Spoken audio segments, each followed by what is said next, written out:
ከሻድ ወደ ነጂድ። ሰላም ጤና ይስጥልን የሰሞንኛ ቤተሰቦች እንደምን አላችሁ? የመካከለኛው ምስራቅ የጦር መሳሪያ ፉክክር አዲስ ምዕራፍ ላይ ደርሷል። ኢራን በቅርቡ በከፍተኛ ሁኔታ እያመረተች ያለችው ሙቀትን ተከትለው ኢላማቸውን የሚመቱ አሊያም ሂት ሲኪንግ ሚሳኤሎች የቴክኖሎጂ አቅሟን ወዴት እያሳደጉት ይገኛሉ? እነዚህ ሚሳኤሎች የአየር ላይ ሚዛኑን እንዴት ሊቀይሩት ይችላሉ? በዛሬው ቪዲዮአችን የኢራንን የሚሳኤል ምርት እድገት፣ የቴክኖሎጂውን ምንነትና በቀጠናው ጂኦፖለቲካ ላይ የሚፈጥረውን ተጽዕኖ በጥልቀት እንመረምራለን። ላይክ፣ ሼር እና ሰብስክራይብ እያደረጋችሁ እስከ ፍጻሜው አብራችሁን እንድትቆዩ ግብዣችን ነው።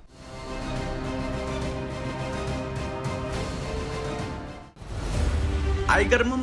በፒያሳ መሬት አይሸጥም እድል እንጂ። እንዴት ካላችሁ አራዳ ፓርክ ፊት ለፊት በኮንዶሚኒየም ዋጋ የቤት ባለቤት የሚሆኑበት ብቸኛው አጋጣሚ ተመቻችቷል። እንዲሁም ከፍሬንድሺፕ ፓርክ አጠገብ እያስገነባን ባለነው ሳይታችን ላይ አመቺ በሆነ አከፋፈል ማለትም 100% ለሚከፍሉ ደንበኞች 40% ቅናሽ አድርገን ባለ 1 መኝታ 3.6 ሚሊዮን ብር፣ ባለ 2 መኝታ በ6 ሚሊዮን ብር፣ ባለ 3 መኝታ በ8.6 ሚሊዮን ብር እየሸጥን ነው። በዛ ላይ ከ10% ቅድመ ክፍያ ጀምሮ ለምትከፍሉ ልዩ የክፍያ አማራጭና ባንክ ብድርም አመቻችተናል። አፓርትመንቶቻችን በቂ የሆነ ፓርኪንግ፣ የከርሰ ምድር ውሃ፣ የልጆች መጫወቻን ያካተቱ ናቸው። በተጨማሪም በመርካቶ ተክለ ሃይማኖት የንግድ ሱቆችን በ1.8 ሚሊዮን ብር ሙሉ ክፍያ ከ400 ሺህ ብር ቅድመ ክፍያ ጀምሮ ይዘን መተናል። ደግሞ ልብ ይበሉ፣ የኛ ልዩነት እኛ የምንሸጠው በኔት ኤሪያ ብቻ ነው። መረጃ ለመጠየቅ ከፈለጋችሁ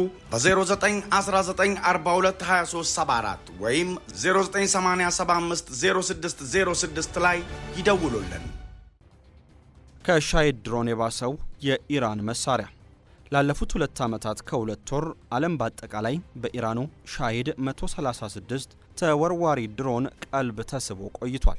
እነዚህ የድሆች ክሩዝ ሚሳኤል የሚባሉት ድሮኖች ርካሽ፣ ቀርፋፋና ድምጻቸው የሚሰማ ቢሆኑም በ10 ሺዎች ለሚቆጠሩት ለነዚህ ድሮኖች ምላሽ ለመስጠት አሜሪካ፣ እስራኤልና የባህረ ሰላጤው አገራት በሚሊዮን የሚቆጠር ዶላር የሚያወጡ ውድ ሚሳኤሎችን ለመተኮስ ተገደዋል።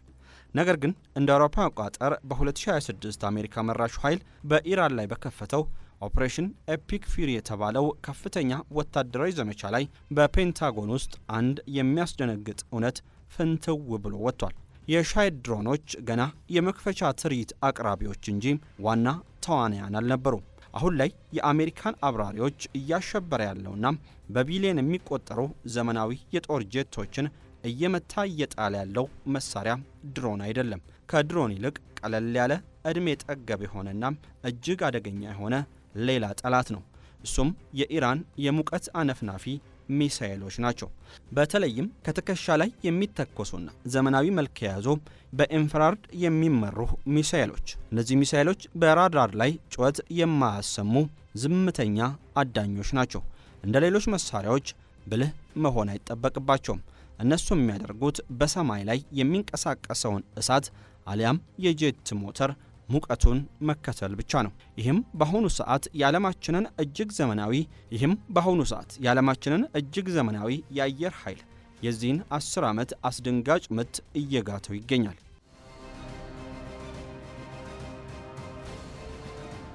የአጥቂው ንስር ውድቀት። ከ2 ሳምንታት በፊት የማይታሰበው ነገር ተከሰተ። የአሜሪካ አየር ኃይል ኩራትና የሁለገብ ተዋጊ ጄቶች ቁንጮ የሆነው F-50 ኢ ስትራይክ ኢግል በኢራን የአየር ክልል ውስጥ ተመቶ ወደቀ።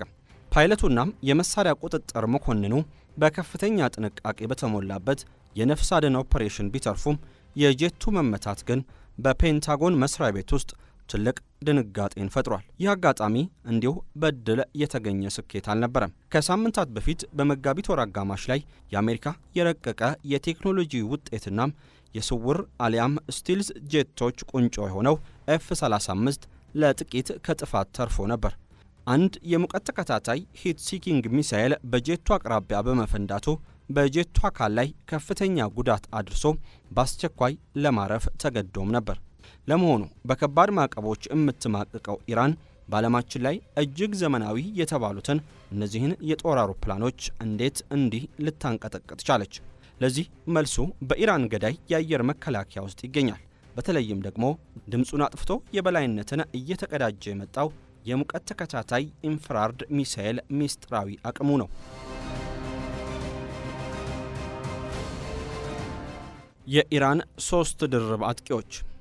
ኢራን ሁሉንም እንቁላሎቿን በአንድ ቅርጫት አታስቀምጥም። የአየር ክልሏን ዘልቆ የሚገባን ጠላት አይቀጡ ቅጣት ለመቅጣት እርስ በርሳቸው የሚደጋገፉና የሞት ቀጠናን የሚፈጥሩ 3 አይነት የሚሳኤል ጥቃቶችን ትሰነዝራለች። የመጀመሪያው በራዳር የሚመሩ ሚሳኤሎች ናቸው። እነዚህ ድምፃቸው ከፍተኛና የረቀቀ ቴክኖሎጂ የታጠቁ ናቸው። ኢላማቸውን ለመቆለፍ የራዳር ሞገድ ይለቃሉ። ይሁን እንጂ ዘመናዊ የአሜሪካ ጄቶች የራዳር መቆለፊያውን ቀድመው በመለየት የራዳር መዝጊያ ጃሚንግ ወይም የመሸሽ እርምጃ ሊወስዱባቸው ይችላሉ። ሁለተኛው በትዕዛዝ የሚመሩ ሚሳኤሎች ናቸው። እነዚህ በምድር ላይ ባሉ ባለሙያዎች በቀጥታ የሚመሩ ናቸው። በራዳር ላይ ስለማይደገፉ የራዳር እይታን የሚሰውሩ አሊያም ስቴልዝ ቴክኖሎጂዎች እንኳን ሙሉ በሙሉ ሊያመልጧቸው ይቸገራሉ። ሶስተኛውና የመጨረሻው ሙቀት ተከታይ ሚሳኤሎች ናቸው። በ2026 የኢራን ወታደራዊ እንቅስቃሴ ውስጥ ዋናው ተዋናይ ሆነው እያገለገሉ ይገኛሉ። እነዚህ ሚሳኤሎች ምንም አይነት የራዳር ምልክት አይለቁም። ስራቸው ከጄት ሞተር የሚወጣውን ግዙፍ የሙቀት መጠን ማደን ብቻ ነው። የዝምተኛው ገዳይ ሳይንሳዊ ሚስጥር። ሙቀት ተከታይ ሚሳኤሎች እንዲህ የሚያስፈሩት ለምንድን ነው የሚለው የበርካቶች ጥያቄ ነው። በራዳር የሚመራ ሚሳኤል ሲተኮስብህ የጄቱ የደህንነት ስርዓት ሚሳኤል እያለ ይጮዋል። ለመከላከልም ጊዜ ይኖርሃል። ሙቀት ተከታይ ሚሳኤል ግን እስከ መጨረሻው ሰከንድ ድረስ ድምፁን አጥፍቶ ይጓዛል። የሚሳኤሉ አይን ያረፈው ከጄቱ ሞተር በሚወጣውና በሰማይ ላይ ካሉ ነገሮች ሁሉ ይበልጥ ሞቃት በሆነው የኢንፍራርድ ጨረር ላይ ነው። አዲሶቹ የኢራን ሚሳኤሎች ደግሞ የሙቀት ነጥቡን ብቻ ሳይሆን የጄቱን ቅርጽ ጭምር መለየት ይችላሉ። ይህም የሙቀት ማሳሳቻዎች አሊያም ፍሌርስ እንዳይታለሉ ያደርጋቸዋል። ሚሳኤሉ አውሮፕላኑን በቀጥታ ባይመታውም እንኳን አጠገቡ ሲደርስ የሚፈነዳ መሳሪያ አለው። ፍንዳታው በሚፈጥረው ስብርባሪ የጄቱን መቆጣጠሪያ ሴንሰር ወይም ሞተር ይበጣጥሷል። አሜሪካዊው F-50E የተከሰከሰውና F-35 ለጥቂት የተረፈውም በዚህ ምክንያት ነው። የአሜሪካ ጄቶች ለቅርብ ድጋፍ ዝቅ ብለውና ፍጥነታቸውን ቀንሰው ሲበሩ በተራሮችና በፍርስራሾች ውስጥ ለተደበቁ የኢራን የጥቃት ቡድኖች ሲሳይ ይሆናሉ። ሚሳኤሉ የሚተኮሰው ሙቀት ይበልጥ ከማይታዩበት ከጄቱ ጀርባ ነው። ፓይለቱ የሚሳኤሉን ጢስ እስኪያይ ድረስ ሚሳኤሉ ከድምፅ ፍጥነት በ2 እጥፍ እየተወነጨፈም ከጄቱ ጋር ተጋጅቶ ይጨርሳል። ኢራን ለምን እነዚህን የጦር መሳሪያዎች በብዛት ማምረት ቻለች?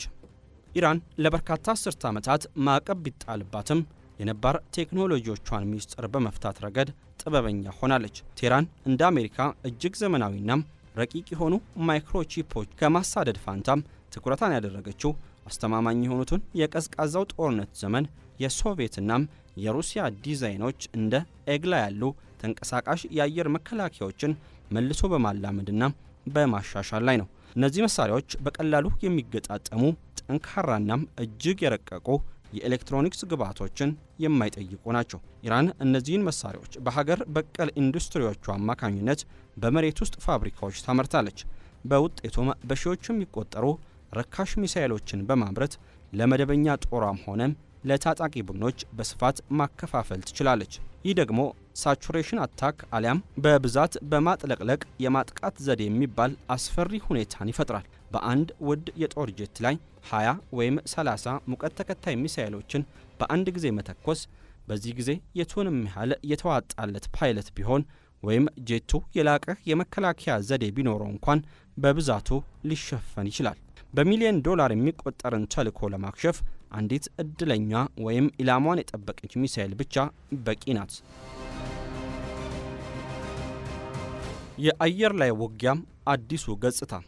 የሻይድ ድሮኖች በአነስተኛ ወጪያቸውና በብዛታቸው የአየር መከላከያ ቅጥሮችን በማናጋት ረገድ የተካኑ ናቸው። ነገር ግን ሙቀትን ተከትለው የሚምዘገዘጉ ሚሳኤሎች ሰማዩን የአውድማ ማዕከል እያደረጉት ነው። በተለይም የአሜሪካ ፓይለቶች ለከባድ የውጊያ ድጋፍ ወይም ለታለመ ጥቃት ዝቅ ብለው ለመብረር በሚገደዱበት ወቅት አደጋው የከፋ ሆኗል። እንደ አውሮፓውያን አቆጣጠር በ2026 የአሜሪካ አየር ኃይል አንድ መራር እውነት እየተማረ ነው። ራዳርን መሰወር አሊያም ስቲልዝ መሆን የማይሸነፉ መሆን ማለት እንዳልሆነ። ራዳርን የሚያታልሉ ቴክኖሎጂዎች የተሰሩት ራዳር መራጭ የሆኑ የጥቃት መሳሪያዎችን ለመከላከል ነው። ነገር ግን ከሞተር የሚወጣውን ሙቀት ብቻ ተከትለው ለሚመጡ ኢንፍራሬድ ሚሳኤሎች እነዚህ ቴክኖሎጂዎች የሚሰጡት ጥበቃ አነስተኛ ነው። ኢራን ኦፕሬሽን ኤፒክ ፊሪ በተሰኘው ዘመቻዋም አንድ አስደንጋጭ እውነት አሳይታለች። የአሜሪካን የአየር ኃይል የበላይነት ለመፍታት የግድ በቢሊዮን የሚቆጠር ዶላር የሚያወጣ አየር ኃይል ወይም ዘመናዊ የድብቅ ቴክኖሎጂ ጄቶች እንደማያስፈልጉ፣ አንዳንድ ጊዜ የሚያስፈልገው የጄት ሞተር የሚተፋውን እሳት ለይቶ ማወቅ የሚችል ቀላልና አስተማማኝ ሴንሰር ብቻ ነው። ከእንግዲህ ሰማዩ ውድ መሳሪያዎችን ለታጠቀው ወገን ብቻ የተተወ አይደለም። ይልቁንም ማስወንጨፊያዎቹን መደበቅ ለሚችል ድምፅ አልባ ገዳይ ድሮኖችን በብዛት ለሚያመርትና ጠላቱን አድፍጦ ወደሚጠብቅበት ወጥመድ ውስጥ ለሚከት ወገን ጭምር እንጂ። እነዚህ የድምፅ አልባ ሙቀት ተከታይ ሚሳኤሎች ከሻይድ ድሮን መንጋዎች ይልቅ እጅግ አደገኛ ናቸው። ምክንያቱም እነዚህ ሚሳኤሎች ዝም ብለው አያደናግሩም፣ ይልቁንም አድነው ይጠፋሉ።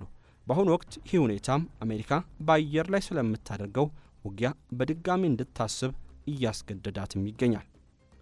የተከበራችሁና የተወደዳችሁ የሰሞነኛ ቤተሰቦች የዛሬውን በዚያ በቃን። በሌላ ጥንቅር እስክንገናኝ ሰናይ ጊዜ።